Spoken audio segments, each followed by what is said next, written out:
श्रोता प्रेमियों, मैं राम सागर शास्त्री आप लोगों के समक्ष रखने जा रहा हूं अग्नि पुराण के अनुसार भरत रघुगण संवाद अर्थात ब्रह्म ज्ञान। देखिए, जिस समय ब्राह्मण जड़ भरत को सिंध सौवीर देश के राजा रघुगण ने अपनी पालकी ढोने के लिए मचाया तो सभी कहार तीव्र गति से चल रहे थे, परंतु भरत जी नीचे देख सुनकर मंद गति से चल रहे थे। राजा ने कहारों से कहा, कहारों पालकी हिलडुल क्यों रही है? कहारों ने कहा, महाराज जो नया आदमी मचा रखा है वह बहुत धीरे धीरे चल रहा है। रघुगण ने भरत से कहा कि तुम मोटा ताजा भी है, फिर क्यों नहीं चला जा रहा है? क्या तू थक गया है या मेहनत नहीं कर पा रहा है? कि मोटा ताजा दिखता फिर भी लगता भार, किस कारण तू थक गया जो चलने से लाचार। भरत ने राजा से कहा कि राजन, मैं न मोटा हूं, न मैं तुम्हारी पालकी ढो रहा हूं, न मैं थक सकता हूं, न मैं परिश्रम कर रहा हूं, न तुम्हारा भार मुझ पर है। कि मोटा ताजा मैं नहीं, ना कुछ मुझ पर भार, ना मैं थकता हूं कभी, ना चलने से लाचार। मेरे पैर पृथ्वी पर हैं, पैरों के ऊपर जंघाएं हैं, जंघाओं के ऊपर टखने हैं, टखने के ऊपर पेट है और पेट के ऊपर वक्षस्थल, भुजाएं और कंधे हैं। कंधों के ऊपर पालकी है तो भला मेरे ऊपर कौन सा भार हो सकता है? कि कांधे पर शिविका रखी है जमीन पर पैर, कांधे पर शिविका रखी है जमीन पर पांव, फिर क्या मुझ पर भार है नप मैं सत्य बताऊं। इस पालकी पर तुम्हारा शरीर रखा है, वास्तव में आप पालकी में हैं और मैं पृथ्वी पर। यह बात बिल्कुल मिथ्या है। जितने भी जीव हैं सभी का भार पंचभूतों के द्वारा ही ढोया जाता है। पंचभूत गुणों के प्रवाह में पड़कर चल रहे हैं और गुण कर्मों के अधीन हैं और कर्म अविद्या के द्वारा संचित हैं, जो संपूर्ण जीवों में मौजूद हैं। आत्मा तो शुद्ध, अविनाशी, निर्गुण और प्रकृति से परे है। संपूर्ण प्राणियों में एक ही आत्मा है, उसकी न तो वृद्धि होती है न ह्रास होता है। फिर आप ये कैसे कह रहे हैं कि तुम मोटा ताजा भी है? ये पालकी अगर मेरे लिए भार हो सकती है तो आपके लिए भी भार हो सकती है।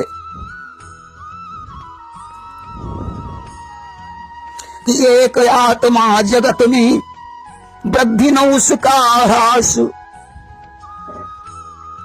और व्यंग भरा या शब्द कहे देते हो क्यों त्रास। जंतुओं ने केवल पालकी ही नहीं उठा रखी, पर्वत, पेड़, घर और पृथ्वी का भार अपने ऊपर ले रखा है। जब प्रकृति जन्य साधनों से पुरुष भिन्न है तो मैं भला कौन सा भार ढो रहा हूं? कि जंतु उठाई पालकी और पृथ्वी का भार, मैं ढोता हूं पालकी यह ख्याल बेकार। जिस द्रव्य से ये पालकी बनी है उसी से प्राणियों के शरीरों का निर्माण हुआ है।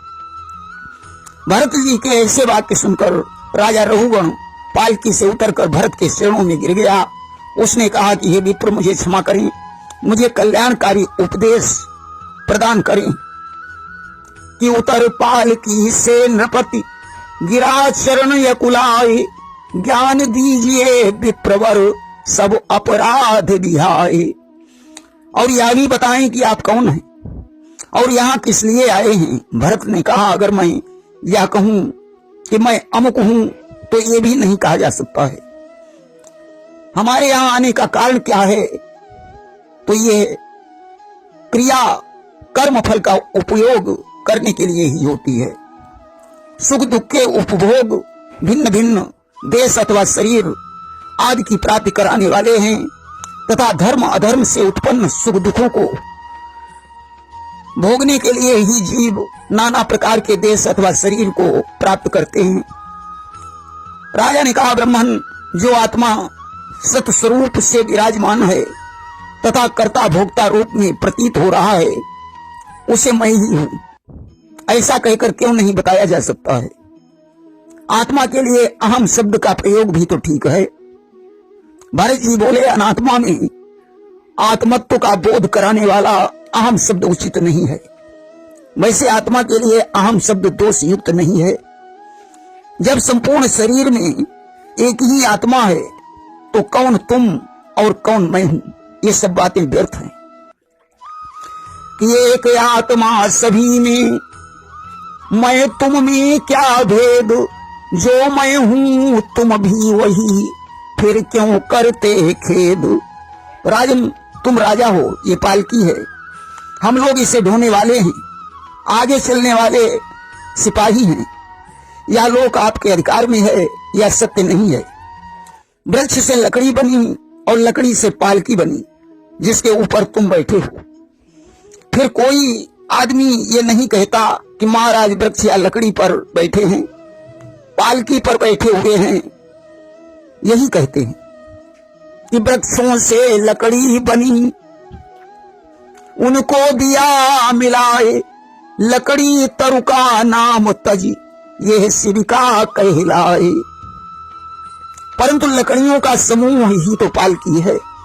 अगर इसे भिन्न मानते हो तो लकड़ियों को अलग कर दो, फिर देखो पालकी नाम की चीज कहां चली जाती है। कि राजन काठ समूह को दीजे अलग हटाए, फिर शिविका को ढूंढिए, नाम न पड़े लखाए। यह पुरुष या स्त्री, ये हाथी, ये घोड़ा, ये वृक्ष, ये तो कर्म जनित भिन्न भिन्न शरीर हैं। ये सब कल्पित हैं। दांत, होंठ, तालु अहम के उच्चारण का साधन मात्र हैं। जिज्ञा कहती है कि वाणी ही मैं हूं। यदि वो कहे कि मैं वाणी नहीं हूं तो ये मिथ्या नहीं होगा। शरीर आत्मा से सर्वथा भिन्न है। राजन, यदि मुझ आत्मा से भिन्न कोई भी अपनी पृथक सत्ता रखता हो तो ये मैं हूं, ये दूसरा है, ऐसी बात भी कही जा सकती है। शरीर दृष्टि से जितने भी भेद प्रतीत हो रहे हैं ये सब कर्मजन्य हैं। राजा सेवक निर्विकार सत्य नहीं है। कि ना सेवक राजा कोई, या कल्पित है बात, भिन्न भिन्न तन है मगर आत्मा एक लखात। तुम अपने पिता के पुत्र हो, पत्नी के पति हो, पुत्र के पिता हो। इतने नाम होते हुए तुम्हें किस नाम से पुकारा जाए? कि बेटे के तुम पितु हुए, भाई के तुम भ्रात, पत्नी के प्रीतम हुए, जनता के नरनाथ। राजन, क्या यह मस्तक तुम हो तो उधर क्यों नहीं? पैर भी नहीं हो। इन अंगों में तुम कौन हो? इसलिए इनसे अलग होकर अच्छी तरह विचार करो कि वास्तव में मैं कौन हूं। राजा ने कहा, ब्रह्मन, मैं महर्षि कपिल के पास कुछ पूछने के लिए जा रहा था। आप भी महर्षि कपिल के ही अंश हैं, इसलिए आप ही मुझे ज्ञान प्रदान करें जिससे परम कल्याण की सिद्धि प्राप्त हो जाए। भरत ने कहा, राजन, कल्याण की बात छोड़कर परमार्थ पर जाइए। वही सब प्रकार से कल्याणों का स्वरूप है। मनुष्य देवताओं की आराधना तो धन, पुत्र, राज्य की कामना से करता है। कि चाह अगर कल्याण की तो पकड़ो परमार्थ, पूजन आराधना में छुपा हुआ है स्वार्थ। विवेकी पुरुष परमात्मा की प्राप्ति को ही श्रेय मानता है। परमात्मा और आत्मा के संयोग से उनमें एकत्व का बोध होना ही परमार्थ है। परमात्मा एक है, वह सर्वत्र व्यापक है, सर्वगत और अविनाशी है, गुण जाति आदि से रहित है। राजन, अब मैं तुम्हें निदाघ और ऋतु का संवाद सुनाता हूं। ऋतु ब्रह्मा जी के पुत्र थे जो परम ज्ञानी थे। पुलस्त नंदन निदाघ उनके शिष्य बने। कि ऋतु ब्रह्मा के पुत्र थे, तेज वीर विद्वान दिया जिन्होंने था नृपति दुज निदाघ को ज्ञान। विद्या अध्ययन करने के पश्चात निदाघ देवका नदी के तट पर एक नगर में जाकर रहने लगे। ऋतु ने अपने शिष्य के स्थान का पता लगाया और 1000 वर्ष बीतने के पश्चात वे निदाघ को देखने के लिए गए कि एक दिवस ऋतु की न बिचारा और चली देखई कस शिष्य हमारा।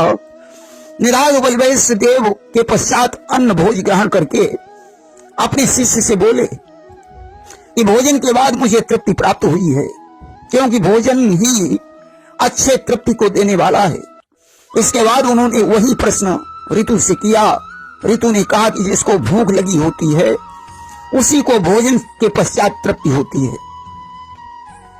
जा कहू भूख लगी जनी होई और तृप्ति मरम यह जा नहीं सोई। मुझे तो कभी भूख ही नहीं, फिर इस विषय में मैं क्या कहूं कि हम कहां लगी भूख ना प्यासा और देह धर्म नहीं जानू खासा। भूख और प्यास तो देह का धर्म है, मुझे आत्मा को ये कभी स्पर्श ही नहीं कर सकते। वैसे मुझे सदा ही तृप्ति बनी रहती है।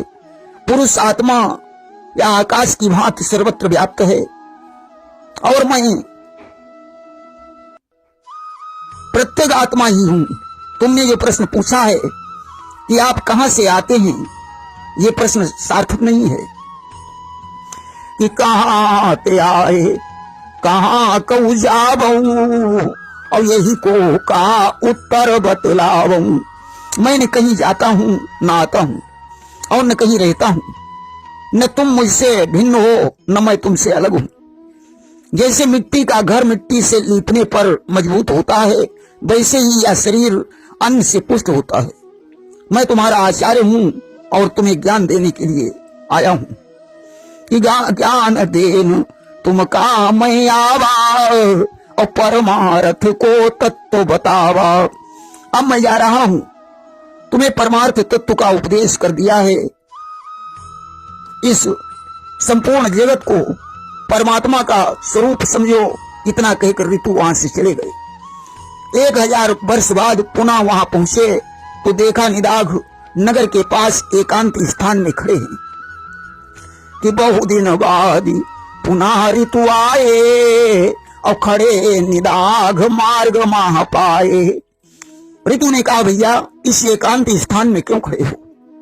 निदाघ बोले ब्राह्मण रास्ते में मनुष्यों की भीड़ लगी है, क्योंकि राजा इस नगर में आ रहे हैं। आगे भीड़ लगी अति भारी आवत राजा केरी सवारी, इसलिए मैं यहाँ ठहर गया।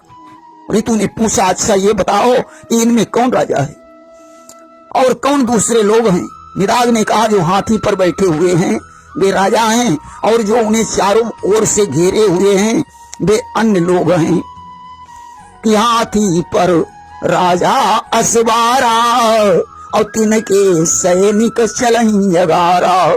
नीचे वाला जीव हाथी है, ऊपर बैठे हुए सज्जन ही राजा हैं। ऋतु ने कहा मुझे समझ कर बताओ कौन राजा है कौन हाथी है।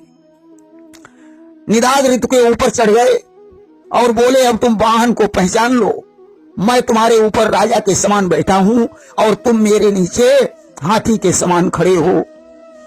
कि ऋतु को हाथी मान बिचारा और पीठ निदाघ भयऊ असवारा। ऋतु बोले मैं कौन हूं और तुम्हें क्या कहूं? कि ऋतु बोले मैं कौन हूं बतलाओ तुम कौन? गुरु के ऐसे प्रश्न सुनो शिष्य हो गया मौन। अब तो निदाघ उतर कर ऋतु के चरणों में गिर गए और बोले आप मेरे गुरु जी हैं, क्योंकि गुरु के हृदय के समान दूसरे का हृदय ही ऐसा नहीं है जो अद्वैत संस्कार से सुसंस्कृत रहता हो। ऋतु ने निदाघ से कहा मैं तुम्हें ब्रह्म का बोध कराने आया था और परमार्थ सारभूत अद्वैत तत्व का दर्शन तुम्हें करा दिया। जड़भरत ने रघुगण से कहा राजन निदाघ उस उपदेश के प्रभाव से अद्वैत परायण हो गए और वे संपूर्ण प्राणियों को अपनी से अभिन्न देखने लगे। उन्होंने ज्ञान से मोक्ष प्राप्त किया था, उसी प्रकार तुम भी ज्ञान से मोक्ष प्राप्त करोगे। तुम, मैं और जगत एकमात्र विष्णु का स्वरूप है। भ्रांति दृष्टि वाले पुरुषों को एक ही आत्मा भिन्न भिन्न रूपों में दिखाई देता है। आज इस सारभूत ज्ञान के प्रभाव से रहुगण भवबंधन से मुक्त हो गया। अस्तु ज्ञान स्वरूप ब्रह्म ही इस अज्ञानमय संसार वृक्ष का शत्रु है। देखिए, यमराज ने नचिकेता के सामने यम गीता का वर्णन किया था कि नचिकेता के सामने यम ने किया बखान, उस यम गीता का श्रवण करता है कल्याण। भोगों में आसक्ति का अभाव तथा सदा अमरत्व का चिंतन, यह मनुष्यों के परम कल्याण का उपाय है। समतापूर्ण दृष्टि, आसक्ति और ममता का त्याग परम कल्याण का साधन है। अवस्थाओं के स्वरूप को ठीक ठीक समझना परम कल्याण का हेतु है। दुख उत्पन्न और नष्ट होते रहते हैं, इन्हें क्षणिक समझकर सहन करना चाहिए। यदि सुख कभी रहता नहीं तो दुख का भी अंत है, या सोच करके सर्वदा विचलित न होता संत है। दुखों का प्रतिकार ही मनुष्यों के लिए परम कल्याण का साधन है। जीवात्मा और परमात्मा एक है, इनमें भेद की प्रतीक का निवारण करना ही परम कल्याण का हेतु है। वेदों में प्रतिपादित कर्म को कर्तव्य समझकर अनासक्त भाव से करना श्रेय का साधन है। कर्मारंभ की आकांक्षा का परित्याग आत्मा के सुख का साधन है। कामनाओं का त्याग करने से सुख, ब्रह्म और परम पद की प्राप्ति होती है। कि सकल कामना जे बिलगाही, और मिलई परम पद संशय नाही। कामना रखने वालों को ज्ञान नहीं होता। प्रवृत्ति और निवृत्ति दोनों प्रकार के कर्म करना चाहिए, परंतु नैष कर्म ही ब्रह्म है। जिस मनुष्य को ज्ञान की प्राप्ति हो जाती है वह संतों में श्रेष्ठ है। ज्ञान, विज्ञान, आस्तिकता, सौभाग्य उत्तम रूप से तपस्या करने से प्राप्त होते हैं। तपस्या से मनवांछित वस्तु प्राप्त हो जाती है। निराहार रहने से बड़ी कोई तपस्या नहीं है। कि तपते दुर्लभ जग कछु नाही, और निराहार सम तप जग नाही। आरोग्य के समान कीमती वस्तु नहीं है, गंगा के समान कोई नदी तथा विष्णु के समान कोई बांधव नहीं है। कि गंगा सरिस नदी नहीं होई, और विष्णु समान बंधु नहीं कोई। नीचे ऊपर देह, इंद्रिय, मन, मुख और सर्वत्र श्रीहरि विराजमान हो। इस प्रकार भगवान का चिंतन करते हुए जो प्राणी शरीर को छोड़ता है वह श्रीहरि के रूप में मिल जाता है। परात्पर ब्रह्म के रूप में विष्णु ही सबके हृदय में विराजमान है। ब्रह्मा से लेकर कीट तक सारा जगत विष्णु का स्वरूप है। दान, पुण्य, तीर्थ, ध्यान, व्रत, पूजा और धर्म की बातें सुनने से उनकी प्राप्ति होती है। देखिए, आत्मा रथी है, शरीर ही रथ है, बुद्धि ही सारथी है, मन ही लगाम है, इंद्रियां ही घोड़े हैं, विषय ही मार्ग हैं। कि आत्मा रथी शरीर रथ, बुद्धि सारथी जान, इंद्रिय घोड़े विषय पथ, मन लगाम अनुमान। शरीर, इंद्रिय और मन सहित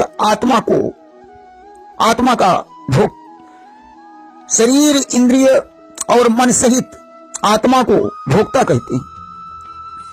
जो सारथी अविवेकी होता है, जो मन रूपी लगाम को कसकर नहीं पकड़ता, वह संसार रूपी गर्त में गिरता है। इंद्रियों से परे विषय हैं, विषयों से परे मन है, मन से परे बुद्धि और बुद्धि से परे आत्मा, आत्मा से परे मूल प्रकृति, मूल प्रकृति से परे परमात्मा है। परमात्मा से परे कुछ भी नहीं है। यम नियम ब्रह्म और आत्मा की एकता को जानकर मनुष्य सत्स्वरूप ब्रह्म ही हो जाता है। अहिंसा, सत्य, अस्तेय यानी चोरी न करना, ब्रह्मचर्य और अपरिग्रह यानी संग्रह न करना, ये 5 यम हैं। शौच, संतोष, उत्तम तप, स्वाध्याय, ईश्वर की पूजा ही नियम है। आसन, प्राणायाम तथा प्रत्याहार यानी इंद्रियों का निग्रह, धारणा, ध्यान, समाधि से जीव मुक्त होकर ब्रह्म के साथ एक ही भाव को प्राप्त होता है। वह सत स्वरूप ब्रह्म ही हो जाता है।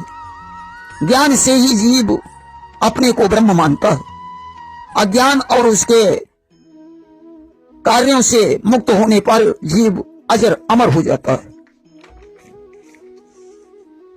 देखिए, एक शुभ विषय में चित्त को स्थिरता पूर्वक स्थापित करना ही धारणा है, और एक ही विषय में बारंबार धारणा करने का नाम ध्यान है। मैं ब्रह्म हूं, इस प्रकार के अनुभव में स्थित होने को समाधि कहते हैं। यम गीता कठोपनिषद पर आधारित है और ये मोक्ष प्रदान करने वाली है। प्रेम से बोलिए वृंदावन बिहारी लाल की जय।